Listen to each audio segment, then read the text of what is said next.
Many people in this community would say that Orlando's economy grew up in direct relationship to UCF's size and impact. I've watched the university grow at 63,000 students. But we're not only just bigger, but we're different. We're more complex. We have broader reach. We have bigger impact.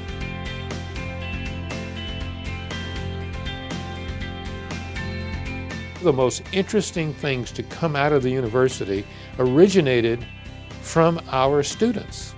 Limitless is a classic example of a group of students in engineering who pull some technology off the shelf, more or less, and adapt it to making prostheses for little children. We're working to be able to help more and more kids by the end of the year, and then in 2016 really go global. Today we're showing you one of our newest products.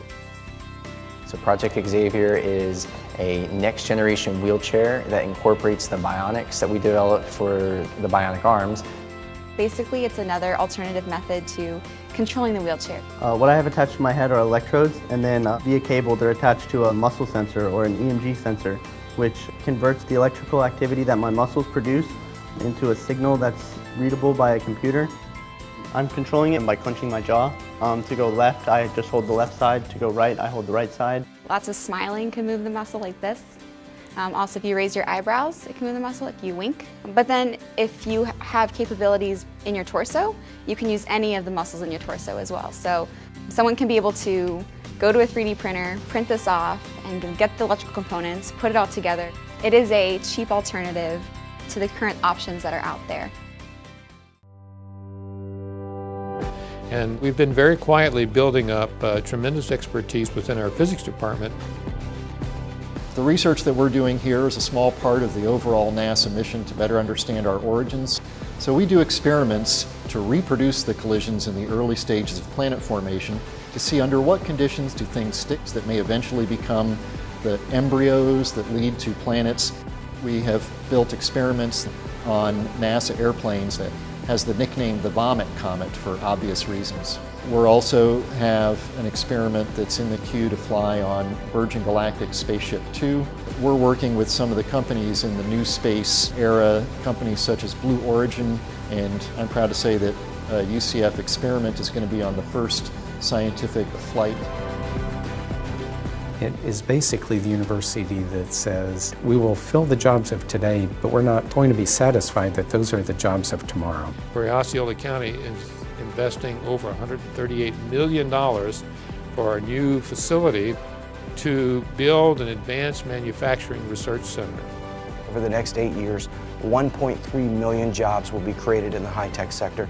To help move Florida into the next era of smart or advanced manufacturing.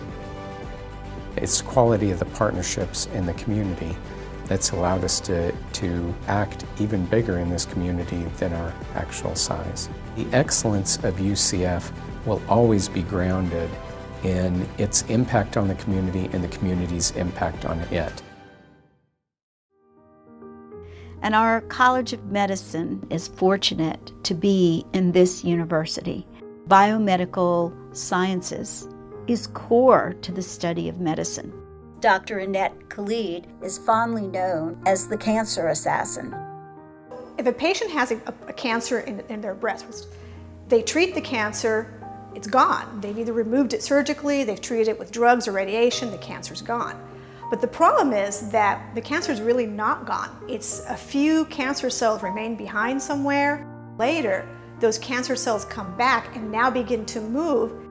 Cancers become deadly when cells leave one location, like the breast, and move to another tissue, like the bone or the lungs, where they cause damage and eventually death. What we found is a therapy that allows us to actually prevent cells from moving from one point to the other. So if we can get rid of those cells, those migratory cells in the beginning, that woman may never have the development of cancer later in life. Our scientists are using techniques that come right out of science fiction. Our laboratory focuses on organ regeneration.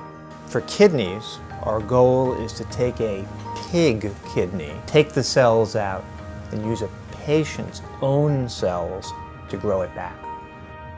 In the case of diabetes, we're crafting ways of putting in insulin-secreting cells. And then instead of the kidney, which would normally produce urine, now we can have a kidney, an organ that produces insulin instead.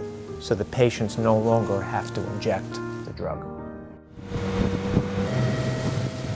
Another great example is the turtle research we're doing out on the East Coast, which is the most intense nesting site in the world.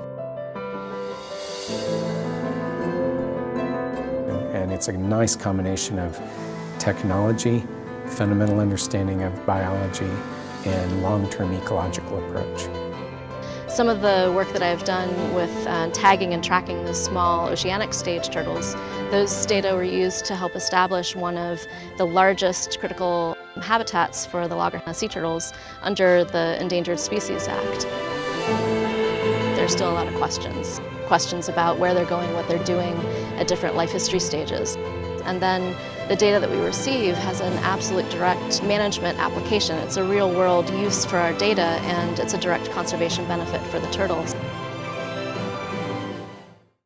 Our students come here with many experiences, and they come here with not only a thirst for learning and obtaining knowledge, but giving back. To go to places with undeveloped health systems provides them with a deep appreciation for what we have. This whole experience has been very, very humbling. I've learned so much more than I could ever have imagined. What happens during the rainy season is that the water goes up at least 10 feet in some areas. So they've asked us to come in and look at, putting in bridges to help. We're here to try and start sketching out plans for a bridge to figure out how we would do that, where we would put it, what it would be made out of, because that will determine how much of the ground we need to either remove or replace or whatever in order to actually lay a proper foundation for the bridge. Access, quality, and success are three qualities that I believe are in the DNA of UCF. So our veterans population is a population that we never want to forget. Before I started here, I had just dropped out of college, got divorced. I was, like I said, I was in a dark hole. So I started researching some of the treatments that had been done with veterans in PTSD and traumatic brain injury, and discovered there were a lot of kind of just stories about it, but not any real empirical research. The structure from here, just volunteering and then doing the veterans program, got me back on track. I'm back in school. I'm getting my master's. It's something I never thought possible. Talk to me about what you're seeing and feeling and smelling and sensing when you're working together with the horse. The horses has helped me to learn to communicate better with not only my family, but people in general. It makes me have hope that people who are struggling with all kinds of issues in their lives, from isolation and loneliness and overreaction to stimuli and all the things that go along with PTSD and with being a veteran returning to civilian life, it gives me hope that there is life ahead for these young men and young women who come and work with us. Keep your heels down, shoulders back, military posture, relaxed.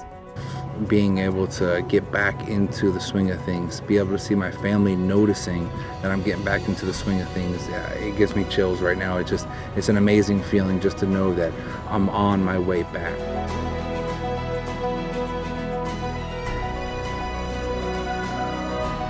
The U.S. News & World Report ranked us as 13th most innovative institution in the country, and President Hitt was in the top 10 most innovative presidents. I think what that is a real acknowledgement of the ability for this university to be flexible, opportunistic, planful, and to remove preconceived notions about how to get things done.